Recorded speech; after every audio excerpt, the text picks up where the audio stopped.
മാന്യ സദസ്സിന് എൻ്റെ വിനീതമായ നമസ്കാരം. എൻ്റെ പേര് മയൂഖ. ഞാൻ 4ാം ക്ലാസ്സിൽ പഠിക്കുന്നു. സഹൃദയരെ, കലാസ്നേഹികളെ, കഥാപ്രസംഗ വേദികളിൽ നിസ്തുലമായ അനവധി ജനപ്രിയ കഥകളിലൂടെ ജനഹൃദയങ്ങളിൽ വ്യക്തിമുദ്ര പതിപ്പിച്ച സുപ്രസിദ്ധ ഗാതികൻ ശ്രീ ശാഖജീവനെ പോലെയുള്ള മഹത്തുക്കൾ നമ്മെ വിട്ടുപിരിഞ്ഞു. എങ്കിലും കഥാപ്രസംഗം എന്ന കലയുടെ പ്രസക്തി ഇന്നും നമ്മുടെ നാട്ടിലൊട്ടും കുറഞ്ഞിട്ടില്ല. സ്നേഹിതരെ, നിങ്ങളുടെ മുൻപിൽ ഒരു കൊച്ചു കഥയുമായി ഞാൻ എത്തുന്നു. അതെ, അതാണ് ശാപശരങ്ങളിലൂടെ സൂര്യപുത്രൻ. വ്യാസ മഹാശയന്റെ ഭാവനാ സൃഷ്ടി മഹാഭാരത കഥയിലെ സൂര്യപുത്രൻ. വ്യാസ മഹാശയന്റെ ഭാവനാ സൃഷ്ടി മഹാഭാരത കഥയിലെ സൂതപുത്രൻ. കൂട്ടുകാരെ, നിങ്ങൾക്കെല്ലാം അറിയാമല്ലോ, നമ്മുടെ പുരാണ ഗ്രന്ഥമായ മഹാഭാരതത്തിലെ വളരെ പ്രധാനപ്പെട്ട ഒരു സ്ത്രീ കഥാപാത്രമാണ് കുന്തി. തന്റെ കൗമാരക്കാലത്ത് ദുർവാസ മഹർഷിയിൽ നിന്നും കുന്തി ദേവിക്ക് ഒരു വരം ലഭിച്ചു.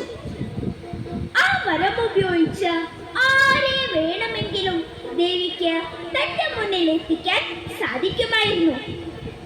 എന്നാൽ സാക്ഷാൽ സൂര്യദേവനെ പോലും തന്റെ മുന്നിൽ എത്തിക്കാൻ സാധിക്കുമോ എന്ന് ദേവിക്കൊരു സംശയം.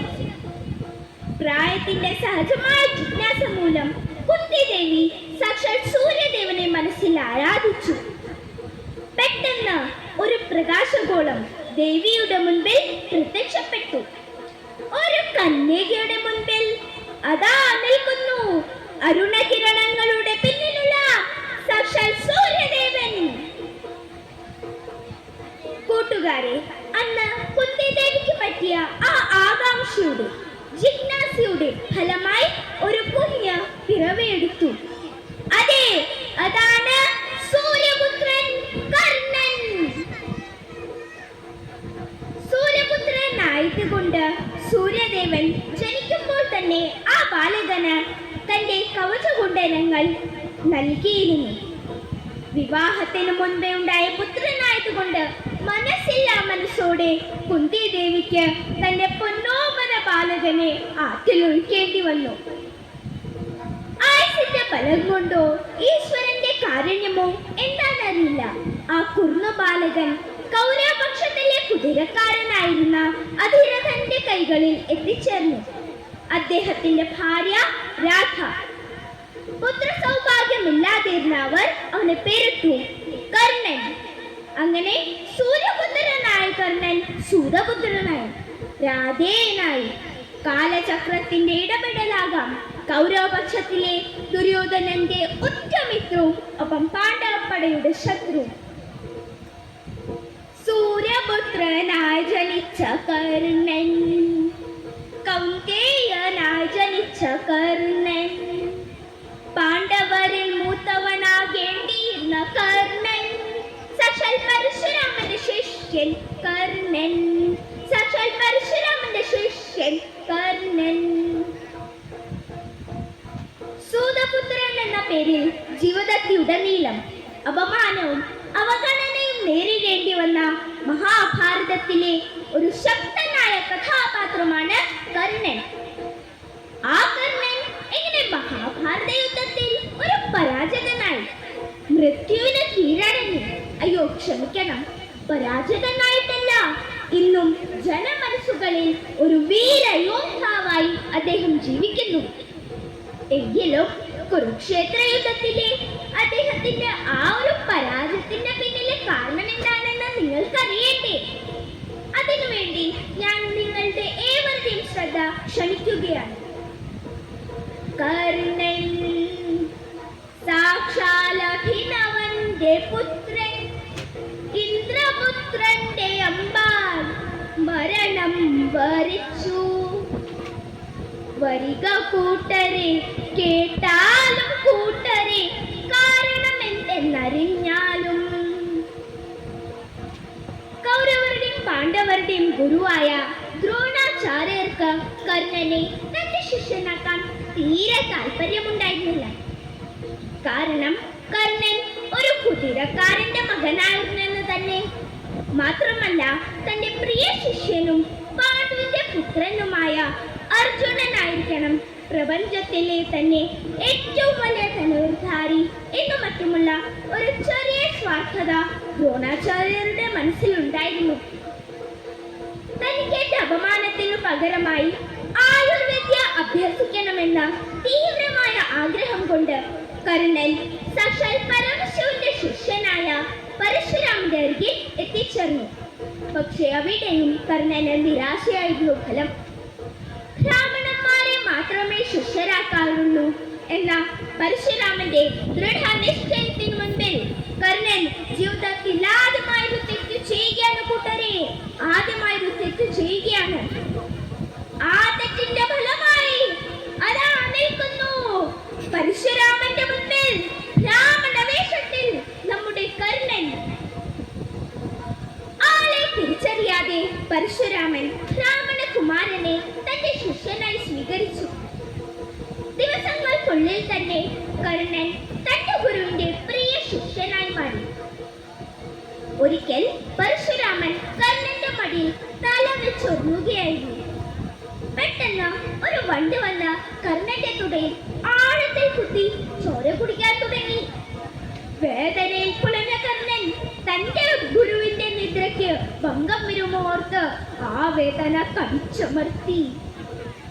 മുറിവിൽ നിന്ന് രക്തം വാർന്നൊലിച്ച് വസ്ത്രമെല്ലാം നനഞ്ഞു. ആ സമയം ഗുരു പരശുരാമൻ ഉറക്കത്തിൽ നിന്നും ഉണർന്നു നോക്കിയ അദ്ദേഹം കണ്ട കാഴ്ച ആശ്ചര്യകരമായിരുന്നു. ഒരു ഷഡ്പദത്തിൻ കുത്തേറ്റ് ചാരത്തു രക്തത്തിൽ മുങ്ങിയ പാദങ്ങളുമായി തന്റെ അരുമശിഷ്യൻ കർണൻ. തന്റെ അരുമശിഷ്യൻ കർണന്റെ കാൽ രക്തത്തിൽ മുങ്ങിയിരിക്കുന്നു. ഉണർന്നു എന്ന് മനസ്സിലാക്കിയ കർണൻ ഉടനെ തന്നെ ആ വണ്ടിനെ എടുത്ത് ദൂരേക്ക് കളഞ്ഞു. സംഭവിച്ചത് എന്താണെന്ന് പരശുരാമന് മനസ്സിലായി. പെട്ടെന്ന് അദ്ദേഹം ക്രോധം കൊണ്ട് വിറച്ചു. ഒരു ബ്രാഹ്മണന് ഒരിക്കലും ഇത്രയും വേദന സഹിക്കാൻ കഴിയില്ല. അതിനർത്ഥം നീ ഒരു ബ്രാഹ്മണനല്ല എന്നാണ്. ഇത് കേട്ട കർണൻ ഞെട്ടിപ്പോയി. അദ്ദേഹം ഗുരുവിന്റെ കാൽക്കൽ വീണ് തന്റെ തെറ്റു ഏറ്റു പറഞ്ഞു. ക്ഷമിക്കണം ഗുരുവേ, ഞാനൊരു ക്ഷത്രിയനാണ്. ആയുർവിദ്യ അഭ്യസിക്കണമെന്ന് തീവ്രമായ ആഗ്രഹം കൊണ്ട് ഈ ഒരു തെറ്റ് ചെയ്തു പോയതാണ്.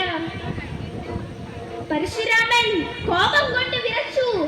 ആ കോപം ശാപവാക്കുകളായി കർണനെ ചെന്ന് പതിച്ചു. ഹേ ക്ഷത്രിയ, സാക്ഷാൽ പരമശിവന്റെ ശിഷ്യനായ എന്നോട് നീ കള്ളം പറഞ്ഞ് ആയുധവിദ്യ കരസ്ഥമാക്കി. എന്നാൽ എന്നിൽ നിന്നും നേടിയ വിദ്യകളൊക്കെ ഒരു ആശം വരുമ്പോൾ നീ മറന്നു പോകട്ടെ. ഇത് കേട്ട കർണൻ തകർന്നുപോയി.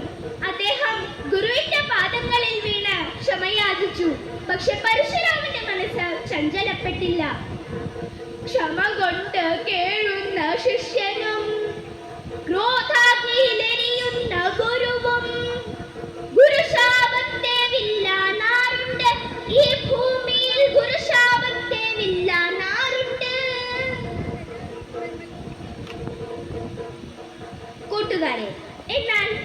കൂട്ടുകാരെ, ഈ ഒരു ശാപം മാത്രമല്ല, മറ്റൊരു സന്ദർഭത്തിൽ കർണനെ ഒരു ബ്രാഹ്മണൻ ശപിക്കുന്നുണ്ട്. ആ ഒരു ശാപം കാരണമാണത്രേ കുരുക്ഷേത്ര യുദ്ധ സമയത്ത് കർണന്റെ രഥചക്രം മണ്ണിൽ താഴ്ന്നു പോകാൻ ഇടയായത്. എന്തു ചെയ്യണമെന്നറിയാതെ നിസ്സഹായനായ അവസ്ഥയിൽ കർണൻ സ്വയം തന്റെ തേർചക്രം ഉയർത്താൻ ശ്രമിക്കുന്നതിനിടയിലാണ് ശ്രീകൃഷ്ണ ഭഗവാൻ അർജുനനോടായി പറഞ്ഞു, അർജുന, കർണനെതിരെ ആയുധപ്രയോഗം നടത്തൂ. ഭഗവാനെ, അത് ശരിയാണോ? ഇത് ധർമ്മയുദ്ധമല്ലേ? യുദ്ധത്തിൽ ശത്രുവിനെ ജയിക്കുന്നതാണ് ധർമ്മം. ആയുധപ്രയോഗം നടത്തൂ. അങ്ങനെ ശ്രീകൃഷ്ണന്റെ നിർദ്ദേശപ്രകാരം അർജുനൻ കർണനെതിരെ നാഗാസ്ത്രം പ്രയോഗിച്ചു. നിരായുധനെതിരെ ആയുധപ്രയോഗം! അമ്മേ, ഇതാണോ ധർമ്മയുദ്ധം? ഭാരതാംബികേ, ഇതാണ് നിന്റെ നീതി. ആ നിമിഷം ഗുരു പരശുരാമന്റെ ശിഷ്യത്വത്തിൽ നേടിയ അസ്ത്രവിദ്യ തിരിച്ചു പ്രയോഗിക്കാനിരുന്ന കർണനെ തന്റെ ഗുരുവിന്റെ ശാപവും തിരിച്ചടിക്കുകയായിരുന്നു. ആ നിമിഷം പഠിച്ച മന്ത്രമെല്ലാം മറന്നുപോവുകയും ഒടുവിൽ പാഞ്ഞു വന്ന നാഗാസ്ത്രം തന്റെ മാറിടത്തിൽ ഏറ്റുവാങ്ങി കർണൻ നിലംപതിച്ചു. അർജുന! കൂട്ടുകാരെ, എന്നാൽ കർണന് ജന്മനാൽ ലഭിച്ച കവചകുണ്ഡലങ്ങൾ അദ്ദേഹത്തിന്റെ വിജയം സുനിശ്ചിതമാക്കിയിരുന്നു. പക്ഷേ ഇന്ദ്രദേവൻ ഒരു ബ്രാഹ്മണ വേഷത്തിൽ ചെന്ന് അവദാനമായി തരുവാൻ ആവശ്യപ്പെട്ടു. ഒരു വൃദ്ധ ബ്രാഹ്മണന് പടയാളിയുടെ രക്ഷാ കവചകുണ്ഡലങ്ങൾ ആവശ്യമാണത്രേ. ഹേ ദേവേന്ദ്ര! കർണ, നിനക്കെന്നെ മനസ്സിലായോ? അവിടുന്ന് എത്ര വേഷം മാറിയാലും അങ്ങയുടെ മുഖത്തുള്ള ഈ തേജസ് അങ്ങേക്ക് മായ്ച്ചു കളയാൻ സാധിക്കുമോ? അവിടുന്ന് എന്താണ് ചോദിച്ചത്? എന്റെ കവചകുണ്ഡലങ്ങൾ. ഒരു അവയവമെന്നോണം എന്റെ ശരീരത്തിൽ കിടക്കുന്ന ഈ കവചകുണ്ഡലങ്ങൾ ഇതാ അങ്ങ് കൊണ്ടുപോയിക്കൊള്ളൂ. ദാനമായി ആവശ്യപ്പെടുന്നത് എന്റെ ജീവൻ നിലനിർത്തുന്നതാണെങ്കിൽ പോലും എനിക്കത് വേണ്ട. ഞാൻ ദാനമായി തന്നിരിക്കും. കൂട്ടുകാരെ, കർണന്റെ ദാനശീലത മറിയാക്കി ശ്രീകൃഷ്ണ ഭഗവാന്റെ നിർദ്ദേശപ്രകാരം ഇന്ദ്രദേവൻ നടത്തിയ ഈ ഒരു ചതിപ്രയോഗം കർണനെ പരാജയത്തിലേക്ക് അടുപ്പിച്ചു. അങ്ങനെ ധർമ്മയുദ്ധം പറയപ്പെടുന്ന കുരുക്ഷേത്ര യുദ്ധത്തിൽ ശത്രുവിനെ ജയിക്കാൻ വേണ്ടി അധർമ്മത്തെ ധർമ്മമാക്കി മാറ്റി പാണ്ഡവർ ശ്രീകൃഷ്ണ ഭഗവാന്റെ സഹായത്തോടെ ധർമ്മത്തെ വിജയിപ്പിച്ചു. അന്ന് ആ നിമിഷം ആ യുദ്ധഭൂമിയിൽ പൊലിഞ്ഞു പോയത് മിത്രതയുടെയും സാഹോദര്യത്തിന്റെയും അധികാരത്തിന്റെയും ദാനശീലതയുടെയും മകുടോദാഹരണമായ കർണൻ എന്ന മഹാവിസ്മയമായിരുന്നു. ഇന്നും ജനഹൃദയങ്ങളിൽ അണയാത്ത ദീപമായി അദ്ദേഹം ജീവിക്കുന്നു. ഇതോടുകൂടി എൻ്റെ കൊച്ചു കഥാപ്രസംഗം അവസാനിക്കുന്നു. നന്ദി, നമസ്കാരം. വേദിയിൽ ഇതുവരെ കഥാപ്രസംഗം അവതരിപ്പിച്ച